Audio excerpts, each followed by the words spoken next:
राधे राधे सभी को। कैसे हैं आप सभी लोग। तो जी ये व्लॉग है 18 फरवरी मंगलवार का और मॉर्निंग का टाइम है। तो फिर वैष्णवी तो स्कूल जा चुकी है, तो मैंने थोड़ा सा उसके जाने के बाद ही ब्लॉगिंग स्टार्ट किया। तो सीधे आई स्टडी टेबल पर। तो यहाँ पर ढेर सारा कूड़ा कचरा मिल जाता है मुझे डेली, क्योंकि वैष्णवी यहाँ पर क्राफ्ट वगैरह बनाती है। कागज़ के टुकड़े मुकड़े सब यहीं पर छोड़ जाती है, पेन पेंसिल वगैरह सब बिखरे से रहते हैं। और ये कलर का डब्बा है, ये इसके पापा इसके बर्थडे पर लाए हुए थे इसके लिए, तो अब ये इसको भी यूज़ करने लग गई है। मतलब कलर्स इतने ज़्यादा कलेक्शन है ना इसके पास, क्योंकि ड्राइंग वगैरह ज़्यादा बनाती है, तो कलेक्शन बहुत ज़्यादा हो गया है और वो बिखरे रहते हैं, फिर मुझे ही समेटने पड़ते हैं सब कुछ। तो यहाँ पर सब कुछ मैंने अच्छे से रख दिया है, पेन और स्केच पेन सारे पेंसिल वगैरह। और यहाँ पर कुछ टुकड़े मुकड़े हैं, इनको उठा रही हूँ। और ये देखिए इसने ब्लैक पिंक से कुछ ड्राइंग स्केच किया हुआ है यहाँ पर। तो फालतू की चीज़ें मैं फेंक दूंगी यहाँ पर, और यहाँ पर अच्छे से डस्टिंग वगैरह कर लूँगी।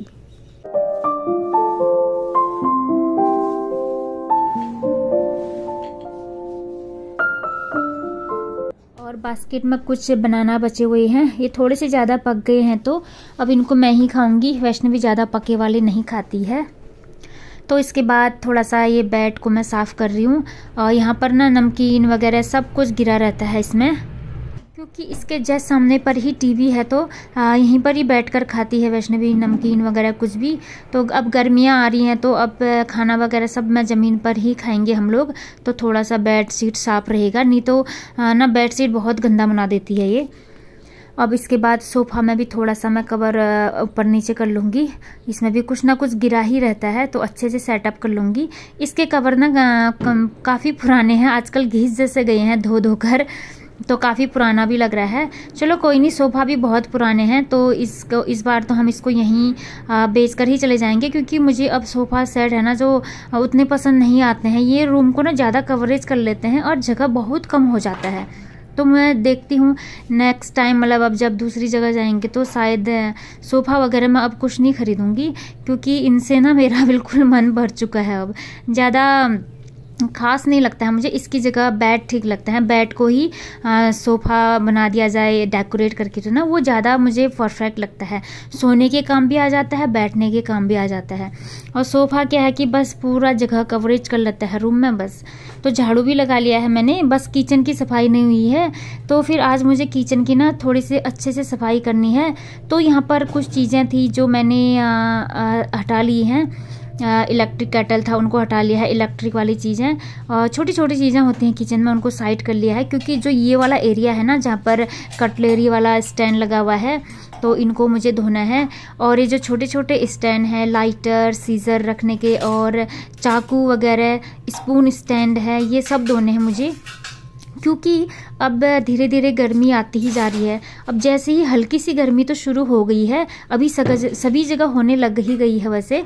तो फिर जैसे ही गर्मी स्टार्ट होती है ना, क्या होता है कि कॉकरोच आने भी शुरू हो जाते हैं। इसलिए अब ये जो छोटे छोटे डब्बे वगैरह होते हैं हम लोगों के, कटलरीज स्टैंड हैं, छोटे किसी भी चीज़ के स्टैंड है ना, उनको बहुत चेक करना पड़ता है, धोते रहना पड़ता है। साफ़ सफाई अब विशेष रूप से अब जब गर्मी स्टार्ट होती है ना, साफ़ सफाई का बहुत ध्यान देना पड़ता है, क्योंकि थोड़ी भी गंदगी होती है ना तो कॉकरोच पनप जाते हैं और ज़्यादा हो जाते हैं ना। एक भी कॉकरोच आएगा तो वो बहुत सारे हो जाते हैं, फिर बड़ी दिक्कत हो जाती है फिर। तो इस टाइम पर ही ज़्यादा आते हैं वो, फिर मई जून में तो बेचारे गर्मी से ही सब मर जाते हैं, वो फिर नहीं आते हैं। अभी का महीना है जो ने मार्च अप्रैल तक, इस 2 महीने में कॉकरोच काफ़ी ज़्यादा आते हैं। तो सबसे पहले तो किचन की सफाई करनी ही करनी है, क्योंकि इतने सारे फूड आइटम बनते हैं किचन में और सब कुछ खाना है, यही खाना पीने का आइटम है। तो सबसे पहला तो यही है कि किचन को ही सबसे साफ़ सुथरा बनाया जाए। और सर्दियों में ये वाली बिल्कुल दिक्कत नहीं रहती, कॉकरोच बिल्कुल कहीं पर भी नहीं दिखाई देते हैं। तो फिर यहाँ पर मेरा जो कटलरी स्टैंड है साफ़ हो गया है, और मैंने कप सारे निकाल दिए थे। और आप लोगों को कप दिख रहे होंगे, अलग अलग टाइप के हैं। अब वही होता है ना, हम मिडिल क्लास फैमिली का, कुछ कप सेट टूट जाते हैं, कुछ अधूरे रह जाते हैं, फिर नए निकालने पड़ते हैं। तो फिर मैं कुछ का सेट आधा ही है और कुछ मैं नए ले आई थी, ये ब्लैक कलर वाले। कुछ कॉफ़ी कप हैं, तो हो ही जाता है। तो जी किचन का आधा वाला स्टैंड मेरा जो ये साफ़ हो गया है, आधा काउंटर पार्ट, और ये स्टैंड भी बिल्कुल साफ़ हो गया है।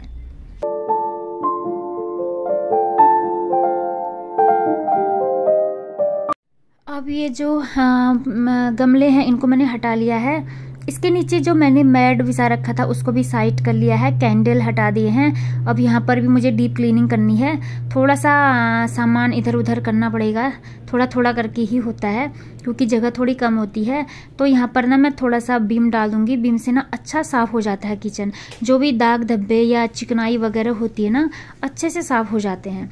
तो गर्मियों में ना कि पानी में काम करना भी ठीक लगता है, सर्दियों में थोड़ा सा ठंडी भी लगती है और ठंडा लग गया तो तबीयत भी ख़राब हो जाती है। अभी का मौसम काफ़ी बढ़िया हो रहा है पूरे घर की डीप क्लीनिंग करने के लिए। ज़्यादा ठंडा भी नहीं है और ज़्यादा गर्म भी नहीं है। और ज़्यादा गर्म में क्या है ना कि उसमें भी बड़ी दिक्कत होती है, काम करने में बहुत ज़्यादा गर्मी लग जाती है, पसीने छूटने लगते हैं। तो यहाँ पर मैंने बीम से अच्छे से रगड़ रगड़ कर साफ़ कर रही हूँ मैं किचन को। और अब काफ़ी पुराने क्वार्टर हैं ये और थोड़े से टूटे फूटे दिख रहे होंगे आप लोगों को। मुझसे पहले न जाने कितने लोग रह चुके हैं यहाँ, अपना खाना बना चुके हैं इस किचन में। तो फिर बस ये है कि साफ़ सफाई जितना रखेंगे उतने कीड़े मकोड़े नहीं आएंगे। बस अपना केयर खुद अपने हाथ में होता है ना, बस। तो यहाँ पर किचन मेरा साफ़ हो गया है, अभी और करना बाकी है। तो मैंने सोचा पहले थोड़ा सा ना ये बर्तन वगैरह साफ़ कर लेती हूँ, फिर इनको मैं थोड़ा सा धूप में रख के आ जाऊँगी। मतलब किचन मुझे थोड़ा सा खाली करना है ना साफ़ सफाई करने के लिए, इसलिए मैं इनको धूप में रखने के लिए जा रही हूँ। तो यहाँ पर कुछ बर्तन थे मेरे, मिक्सी के जार वगैरह, आजकल जूस वगैरह बनाते रहते हैं हम, चटनी वगैरह, तो मिक्सी जार यहाँ पर सुखाने के लिए रखे हुए थे मैंने। तो इनको भी मैं नीचे रख दूँगी, साइड कर दूँगी। और यहाँ पर कुछ बर्तन पड़े हुए हैं, इसमें सब कुछ दही वगैरह है, तो उनको मैंने साइड किनारे किया हुआ है। तो थोड़ा सा आइटम हटा लूँगी मैं। तो ये गैस के नीचे मुझे साफ़ करना है। गैस के नीचे थोड़ा सा ना, मेरा जो गैस का चूल्हा है वो काफ़ी पुराना है, बहुत साल हो गए हैं उसको। तो उसके जो स्टैंड होते हैं ना वो काले काले धब्बे छोड़ दे रहे हैं। तो चलो कोई नहीं, अभी तो मैं साफ़ कर ले रही हूँ। मतलब कुछ देखो कब तक चलाती हूँ मैं इस चूल्हे को। तो फिर देखो, फिर कुछ साल बाद क्या अपना नया ले आऊँ, जो आजकल 4 चूल्हे वाले मिल रहे हैं ना। तो फिर देख, अभी तो कुछ नहीं सोचा है, ये काफ़ी पुराना है। तो इसका स्टैंड में जो काले काले रबड़ होते हैं वो ना काउंटर पार्ट में दाग से छोड़ दे रहे हैं, तो उन्हीं को ही निकाल ली थी मैं, क्योंकि पुराना भी बहुत हो चुका है। अब बारी आ गई है गैस के चूल्हे को साफ़ करने की। तो ये इसको मैं खींचकर यहीं पर ही ले आई हूँ। तो यहाँ पर थोड़ा सा ना साफ़ करने में सही रहता है, किचन पूरा गीला नहीं होता है। नहीं तो फिर वहीं पर करती तो पूरा किचन धोना पड़ता है, फिर सब कुछ ख़राब हो जाता है ना। इसीलिए फिर काउंटर पार्ट के नीचे पर डब्बे डुब्बे रखे हुए हैं आटा चावल के ना। तो फिर मैंने सोचा इसको खींचकर सिंक पर ही ले आती हूँ। तो चूल्हा अच्छे से साफ़ हो चुका है, इसको ले आई हूँ मैं इसी के जगह पर। और इसके स्टैंड वगैरह सब साफ़ किए हैं। बर्नर वगैरह निकाल ली हूँ मैं, बर्नरों को भी मैं अच्छे से धोकर अच्छे से सुखा लूँगी।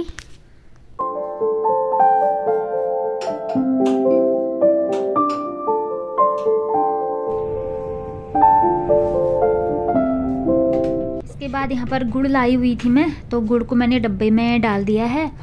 और जो मैट मैंने साफ़ किया था वो सूख चुका है। अब इसको इसकी जगह पर रख देते हैं। और फ्लावर पॉट को थोड़ा सा साफ़ कर लेती हूँ, इसमें भी थोड़ा सा ना डस्टिंग करना ज़रूरी होता है, काफ़ी अच्छा चमकता है। इसको पोंछ देती हूँ ना मैं अच्छे से गीले गीले कपड़े से, तो ये इसमें शाइन आती है काफ़ी ज़्यादा।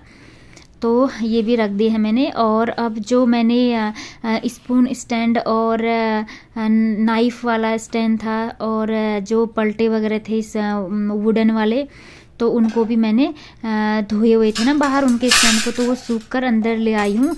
धूप पर रखे हुए थे मैंने, धूप में रखने से क्या है कि जल्दी से सूख जाते हैं। तो इनको इनकी जगह पर अब मैं अच्छे से रख दूँगी। अक्सर कॉकरोच क्या है ना ऐसी जगह पर ही छुपते हैं जो ये अंधेरे वाले होते हैं ना, छोटे छोटे डब्बे वगैरह में। तो इनकी ओर हमारा ध्यान भी थोड़ा सा कम ही जाता है। तो इनकी ना साफ़ सफाई करना बहुत ज़्यादा ज़रूरी है अब इस टाइम पर। अब गर्मी आ रही तो ना साफ़ सफाई का बहुत ध्यान देना ही पड़ता है। और इस टाइम पर मन भी खूब लगता है काम करने में, दिन भी काफ़ी बड़े हो गए हैं ना तभी।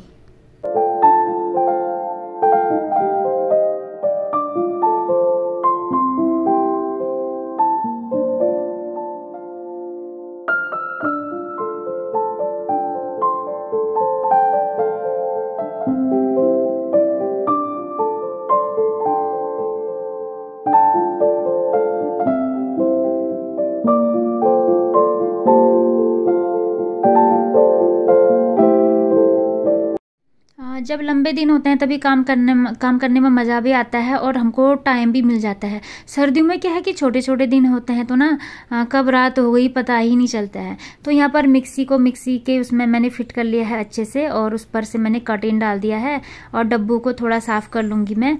और इसके डब्बे के नीचे जो मैट बिछाए हैं उनमें भी हल्का सा डस्टिंग वगैरह कर लूँगी। बस यही है कि हम लोग के पास थोड़ी सी टाइम की कमी होती है ना। अब गर्मियों में खूब टाइम होता है और पूरे दिन भी बोरिंग सा लगता है, नहीं तो सारा किचन का काम हो जाता है तो फिर ना आधे दिन के बाद दिन लंबे हो जाते हैं ना अब, तो फिर मतलब थोड़ा सा बोरिंग सा फील होता है दिन में। तो फिर मैं इसलिए गर्मी में खूब घर की साफ़ सफाई करती हूँ काम वगैरह, जिससे अपना दिन आराम से कट जाए, मतलब फालतू चीज़ों में ध्यान भी ना जाए और अपना टाइम पास अच्छा हो जाता है और घर क्लीन भी हो जाता है। अपना हेल्थ जो भी हमारा हेल्थ है वो भी सही रहेगा, घर साफ़ सुथरा रहेगा। तो इन चीज़ों में मैं काफ़ी ज़्यादा अपना टाइम देती हूँ। इसके बाद साफ़ सफाई हो गई किचन की। अब जो कपड़े बचे हुए थे मेरे धोने के लिए वो डाल रही हूँ मैं वॉशिंग मशीन में।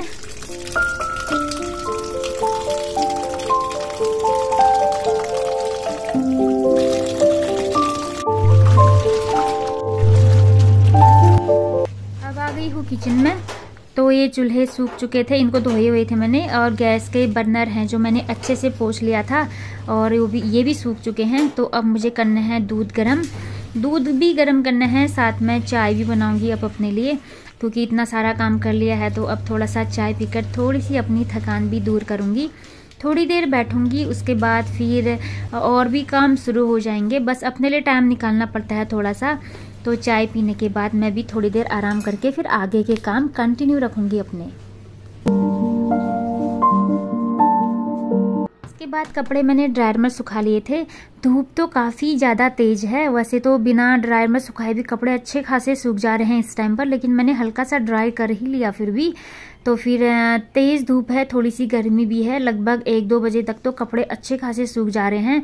और जल्दी भी उठा दे रही हूँ मैं आजकल, क्योंकि फिर कलर भी ना कपड़ों का डल सा हो जाता है तेज़ धूप के कारण।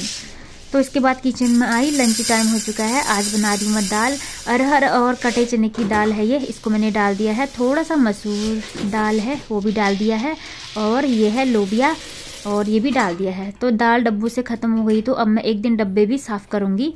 तो यहाँ पर चावल मुझे फिल करने थे डब्बे में, तो चावल का जो ये थैला है ले आई हूँ। तो फिर इसको खोल लूँगी मैं पहले। तो मैं सोच रही थी खाली थैले में भी रखे ख़राब से हो जाते हैं ना। तो जो मेरे पास चावल का डब्बा था उसमें चावल आधे हो गए थे, तो मैंने सोचा इसको इसमें ही फिल कर देती हूँ। तो इसको मैं इसमें डाल दूँगी।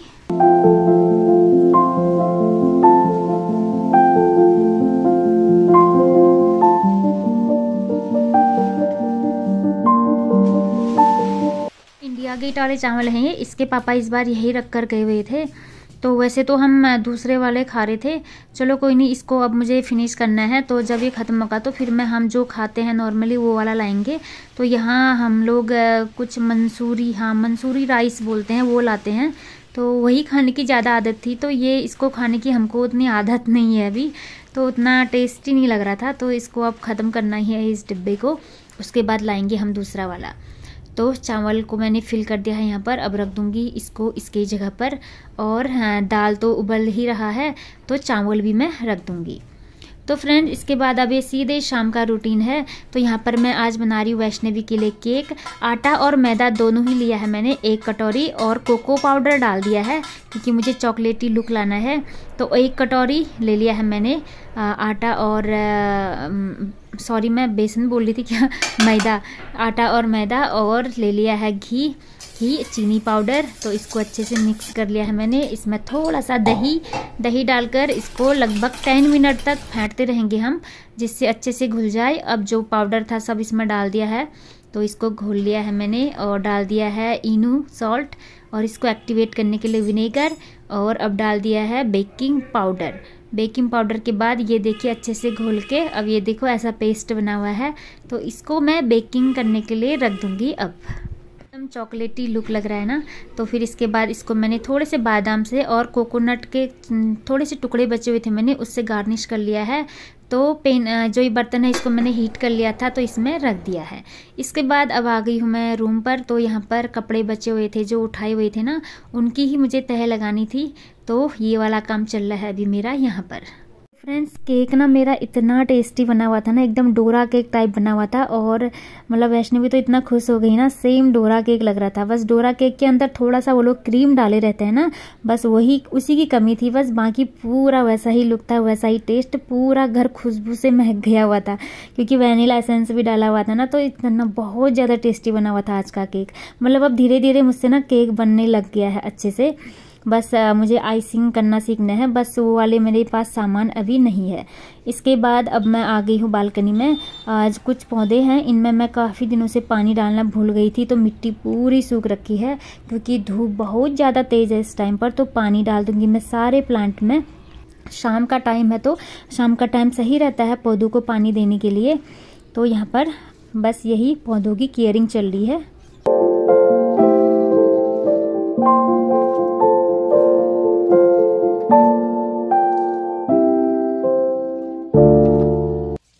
तो जी अब जाऊंगी सीधे किचन की ओर। चलो केक को देखने के लिए। तो मैंने केक को देखा तो काफ़ी अच्छा बना हुआ था। दिखाती हूँ मैं आप लोगों को चाकू से टेस्ट करके। तो ये देखिए बिल्कुल भी नहीं लगा, देखो इतना अच्छा बेक हो रखा है ना केक। जितना अच्छा बेक हुआ है उतना ज़्यादा टेस्टी भी था इसमें। और साथ में यहाँ पर चाय भी बन रही है। ये देखिए इसको मैंने ठंडा करने के लिए रख दिया है। अभी वैष्णवी को आने में टाइम है, वो खेलने के लिए गई हुई है अभी, तो उसके आने तक मैं इसको ठंडा करके फिर काटूंगी केक को। तो ये देखिए एकदम डोरा केक टाइप लग रहा था, टेस्ट भी सेम वैसा ही आ रहा था। तो सच में अब धीरे धीरे बनने लग गया है। मतलब आजकल मैं काफ़ी बनाती हूँ ना, किसी चीज़ को हम जितना प्रैक्टिस करें उतना अच्छा बनता है।